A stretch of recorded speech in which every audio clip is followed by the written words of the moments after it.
के साथ आज मंच पर जिला महामंत्री संजय गुप्ता जी, बुनकर प्रकोष्ठ के जिला संयोजक शत्रुघ्न जी उपस्थित हैं। बजट पर चर्चा के लिए आप लोगों को आमंत्रित किया गया। एक बहुत ही विकासोन्मुख, जन कल्याणकारी और देश को दुनिया में एक उभरते हुए आर्थिक शक्ति के रूप में प्रदर्शित करने वाला, ले जाने वाला बजट है।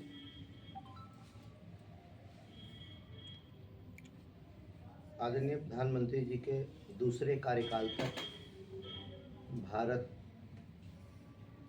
दुनिया की 5वीं आर्थिक शक्ति बन चुकी है और कल जो बजट आया है उससे ऐसा लगता है कि 5 साल के अंदर भारत दुनिया की तीसरी आर्थिक शक्ति बन जाएगा। इस बजट में किसानों के लिए एक बहुत बड़ा सौगात है, एक बहुत बड़ा तोहफा है। किसान क्रेडिट कार्ड के लिमिट की बढ़ोतरी के मामले में ये जो योजना है किसान क्रेडिट कार्ड, यह शुरू भी हुई थी माननीय अटल जी के प्रधानमंत्री रहते तब 50,000 रुपये KCC के माध्यम से किसानों को मिलता था, जिसकी सीमा बढ़ाकर 3 लाख तक मोदी सरकार ने ही किया था। और आज मुझे आप लोगों को ये बताते हुए खुशी हो रही है और आप लोगों के माध्यम से देश के किसानों को जानकर ये प्रसन्नता होगी कि अब ये सीमा 3 लाख से बढ़ाकर 5 लाख कर दिया गया है। दूसरी महत्वपूर्ण बात यह है कि देश का मध्यम वर्ग, मिडिल क्लास, उसको ध्यान में रखते हुए आय पर कर की जो सीमा पहले थी उसको काफ़ी ज़्यादा बढ़ाते हुए, उस लिमिट को काफ़ी ज़्यादा बढ़ाते हुए भारत सरकार ने ये घोषणा की बजट के माध्यम से कि 12 लाख रुपए तक की आमदनी पर अब किसी प्रकार का आयकर नहीं लगेगा, इनकम टैक्स नहीं लगेगा। ये बहुत बड़ी बात है। ये एक महत्वपूर्ण और ऐतिहासिक घोषणा है। देश का मध्यम वर्ग हमेशा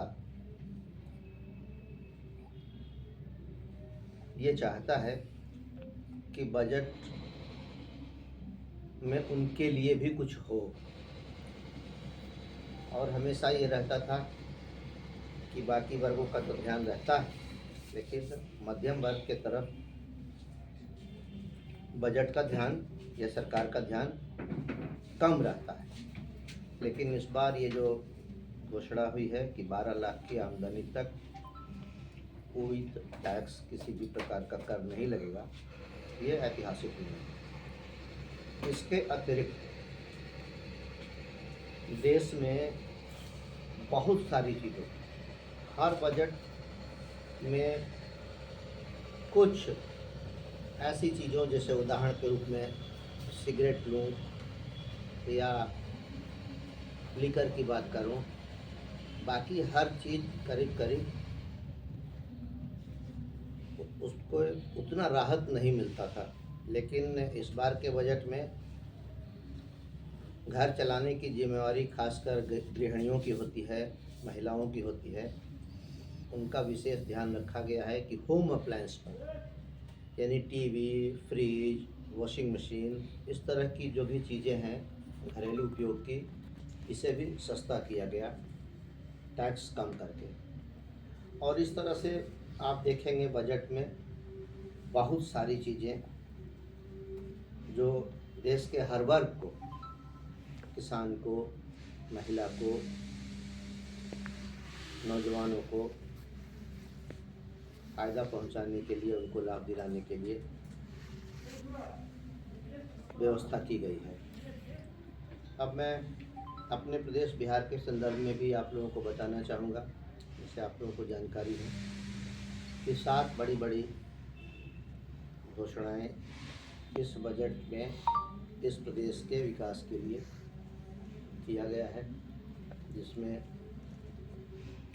3 नए ग्रीनफील्ड एयरपोर्ट के साथ साथ पटना और बिहटा एयरपोर्ट के विस्तारीकरण की भी बात है।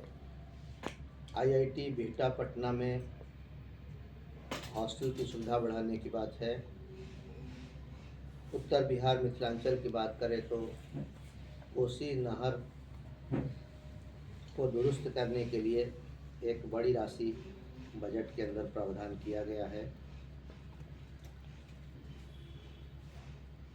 बिहार में मखाना होता है और संभवतः मखाना का करीब पूरा उत्पादन, लगभग पूरा उत्पादन बिहार में ही होता है। तो मखाना उगाने वाले जो किसान हैं, उनकी आमदनी को बढ़ाने के लिए भारत सरकार ने बजट में मखाना विकास अनुसंधान संस्थान खोलने का भी निर्णय लिया है। तो इस तरह से अनेक सारी चीज़ें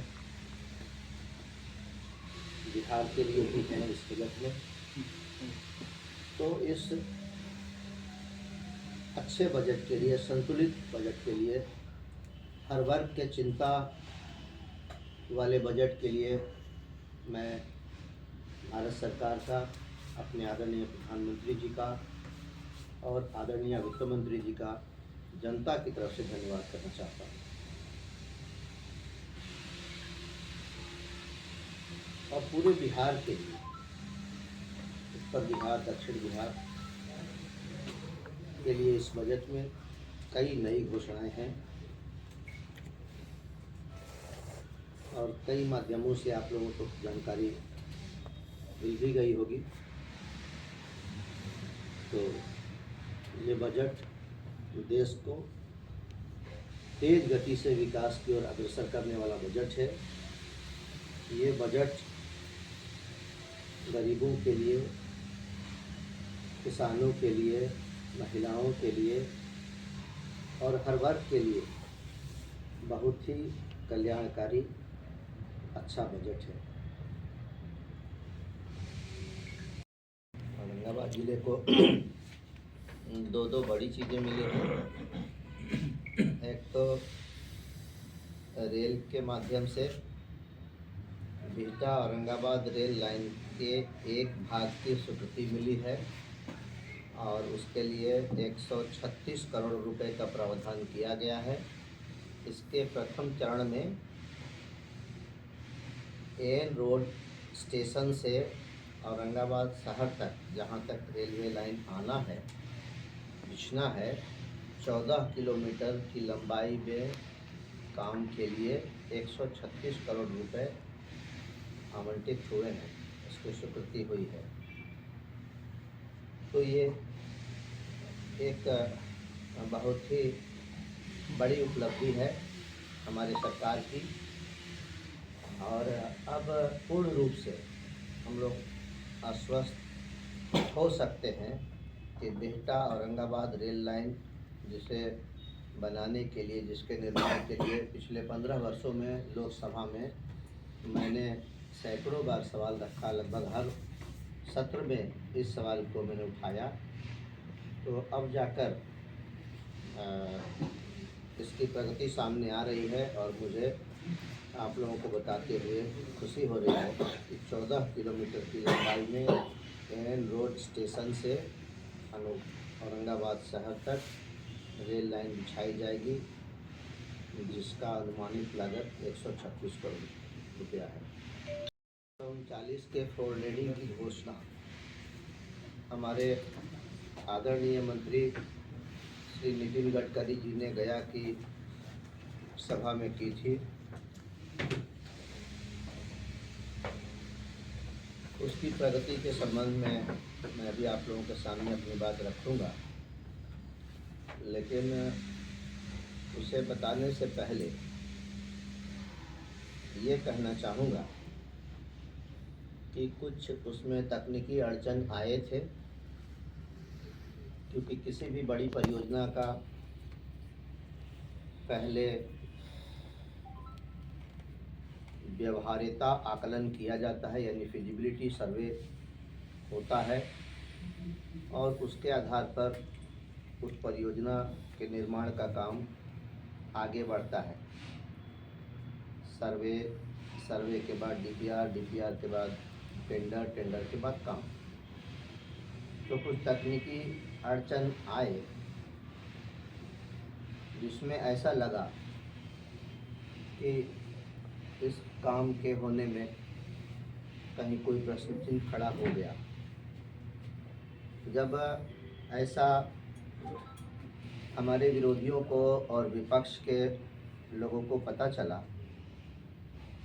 तो ये लोग दुखी होने के बजाय बहुत खुश हो गए। खुश इसलिए हुए कि ये घोषणा आदरणीय गडकरी जी के द्वारा की गई, और यदि नहीं होता है तो ये लोग इसकी आलोचना करेंगे, इसका मजाक उड़ाएंगे और सरकार को बदनाम करने का कोई भी मौका नहीं छोड़ेंगे। अभी मुझे मालूम हुआ कि दिशा की बैठक में भी इस बात की चर्चा हुई, और प्रत्यक्ष या सांकेतिक रूप में मेरा मजाक उड़ाते हुए ये कहा गया कि बहुत बाह फुसवा रहे थे, लेकिन पटना औरंगाबाद 4 लेनिंग का मामला अटक गया।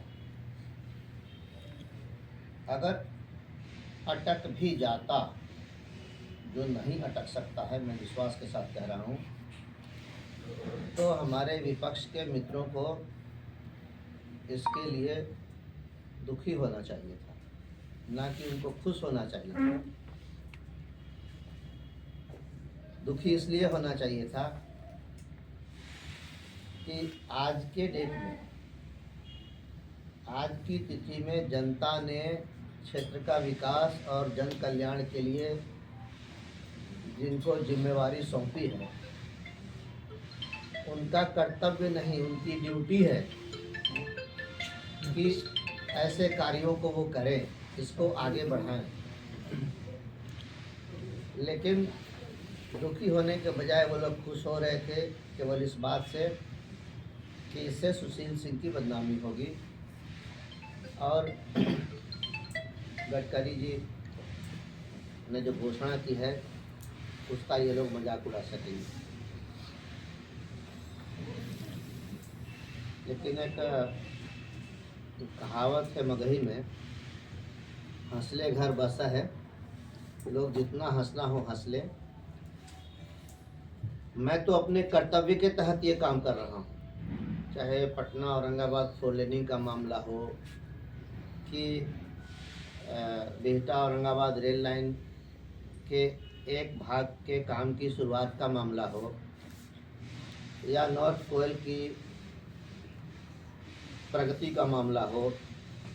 अभी भी लाइनिंग का काम उसमें तेज गति से चल रहा है। तो आज के डेट में अगर देखा जाए तो मैं किसी पद पर नहीं हूँ, लेकिन ये समझकर कि आज मैं किसी पद पर नहीं हूँ, मैंने अपने कर्तव्य को छोड़ दिया है, ऐसा करना बहुत गलत हो जाता। इसलिए मैं अपने कर्तव्य को पूरा करने के लिए अपनी जिम्मेवारी समझकर, अपना दायित्व समझकर दिन रात औरंगाबाद के विकास के लिए प्रयास रहता हूँ, लगा रहता हूँ। ऐसा